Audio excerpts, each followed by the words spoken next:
बिस्मिल्लाहिर्रहमानिर्रहीम। अस्सलाम वालेकुम शागिर्द साथियों लर्निंग मैनेजमेंट सिस्टम में भलीकार पाण अॼोके सबक में सेल के बारे में पढ़ंदासीं।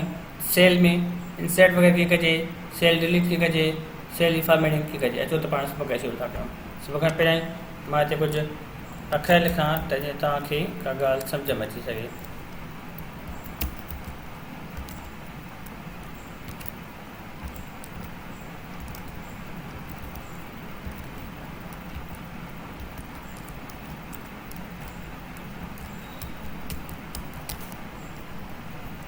शागिर्द साथियों अचो त पाण हाणे कम खे शुरू था कयूं।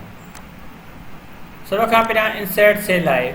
इंसर्ट सेल ते मां जॾहिं क्लिक कंदुसि त मूंखां पुछंदो त इन जे सेल में मां बीठो आहियां, इन सेल जी कहिड़ी तरफ़ ते मां सेल इंसर्ट कयां।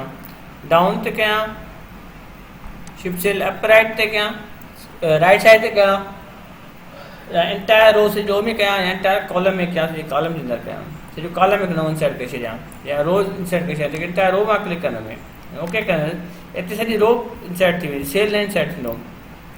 जेकॾहिं मां हिते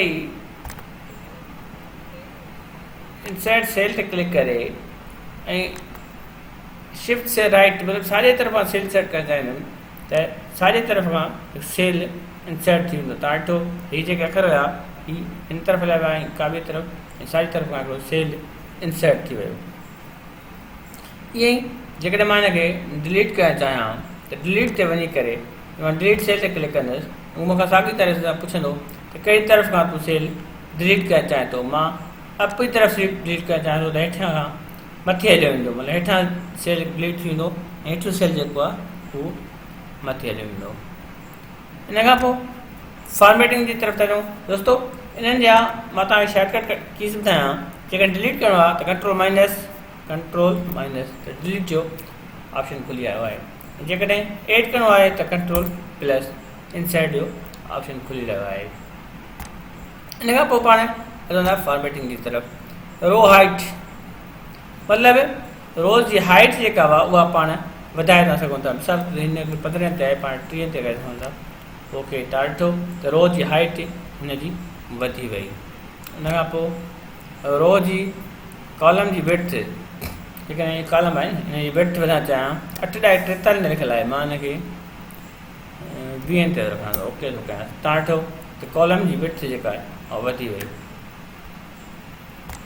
उन खां पोइ auto fit column width, fit column जी जेका आहे विड्थ ऑटोमेटिकली फिट थी वञे, जेतिरा अखर आहिनि उन हिसाब सां उते ऑटो फिट थी वई ऑटोमेटिकली। असां हिननि खे हाइड वग़ैरह करे सघूं था, रीनेम करे सघूं था, कॉपी मूव शीट करे सघूं था। शीट खे जेके कॉपी करिणो हुजे मूव आर कॉपी शीट ते क्लिक कंदासीं, हीअ ई शीट जेका आहे हिन जी कंडीशन फॉर्मेटिंग वग़ैरह चेंज न थींदी ऐं अॻिते कन्वर्ट थी वेंदी। मां तव्हांखे अॻु बि पढ़ाए चुको आहियां। दोस्तो अॼोके सबक में तव्हां सेल जे बारे में पढ़ियो, सेल इंसर्ट करणु, डिलीट करणु ऐं फॉर्मेटिंग जे बारे में।